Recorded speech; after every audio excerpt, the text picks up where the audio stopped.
Екстрадицијата нема да биде одобрена за политичко дело, стои во одлуката на шведскиот врховен суд, до која Алфа ексклузивно дојде, во врска со барањето на македонските органи за испорачување на 39-годишниот Дејан Давидовски, обвинет за настаните од 27 април, уапсен во Шведска. Образложението е дека се работи за политички, а не криминален процес и оти не постојат доволно докази за делото за кое е обвинет во земјава – тероризам. Делото за кое Дејан Давидовик е осомничен според шведскиот закон може да се смета дека одговара на бунт, според поглави 18 член 1 во кривичниот законник и е политички во смисла на член 6 од законот за екстрадиција.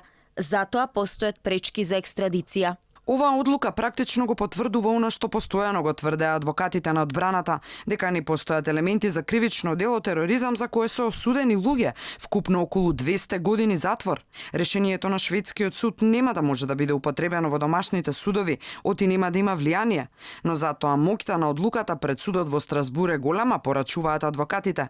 Дејан Давидовски е уапсен во Шведска во април, годинава, по потерница на Интерпол. Сега шведскиот суд му препорачува да поднесе барање за азил, за да не биде и понатаму цел за политички прогон од Македонија.